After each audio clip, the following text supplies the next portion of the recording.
എന്തെങ്കിലും പറയാനുണ്ടോ? 18 ദിവസമായി ജയിൽവാസം. എന്തെങ്കിലും പറയാനുണ്ടോ? കുടിക്കാണോ?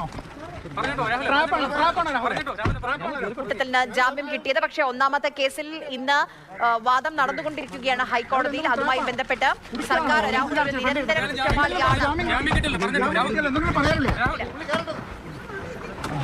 മാധ്യമങ്ങളോട് സംസാരിക്കാൻ രാഹുൽ മാങ്കൂട്ടത്തിൽ തയ്യാറായില്ല. ജാമ്യം ലഭിച്ചതിന് പിന്നാലെ മൂന്നാമത്തെ ബലാത്സംഗ പരാതിയിൽ പത്രപ്രവർത്തകരോട് ഒരു കാര്യം ചോദിച്ചോട്ടെ.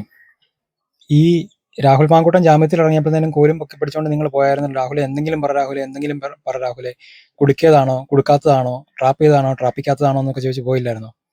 ഒരു എക്സ്ക്ലൂസീവ് ഇന്റർവ്യൂ 24 കിട്ടി, അത് ചെയ്തു. അതിന് അങ്ങനെയാണെങ്കിൽ ഒരു കാര്യം ചെയ്യണം. ഇനി രാഹുലിൽ ഉള്ള അല്ലെങ്കിൽ രാഹുലിന്റെ ഒരു ഇന്റർവ്യൂ എടുക്കുകയല്ല, രാഹുലിന്റെ ഒരു അഭിപ്രായങ്ങളും എടുക്കുകയല്ല എന്ന് മീഡിയ തീരുമാനിക്കണം. മറ്റുള്ള മീഡിയ, 24 അല്ല, മറ്റുള്ള മീഡിയ അങ്ങനെ ചെയ്യണം.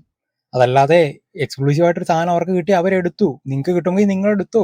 അല്ലാതെ പിന്നെ ഒരു ഭാഗം മാത്രം കേൾക്കുക, ഒരു ഭാഗം കേൾക്കാതിരിക്കുക എന്നുള്ളത് അല്ലെങ്കിൽ ശരിയല്ലല്ലോ. അയാൾക്ക് എന്തെങ്കിലും പറയാനുണ്ടോ ആരും ഇതുവരെ കേട്ടിട്ടില്ല. അയാൾ എന്തെങ്കിലും പറഞ്ഞിട്ടുമില്ല, ഒരക്ഷരം പോലും മിണ്ടിയിട്ടില്ല. നിങ്ങളാണ് കോലും കൊണ്ട് അണ്ണാക്കിലോട്ട് കുത്തിക്കയറ്റിക്കൊണ്ട് പോയത്. എന്തെങ്കിലും മൊഴിയൂ എന്ന് പറഞ്ഞല്ലേ. എന്നിട്ടിപ്പോൾ മൊഴിഞ്ഞപ്പോഴത്തേനും നിങ്ങൾക്ക് ബുദ്ധിമുട്ടാണോ? അതോ നിങ്ങളെ വിളിക്കാത്തതിലുള്ള പ്രശ്നമാണോ?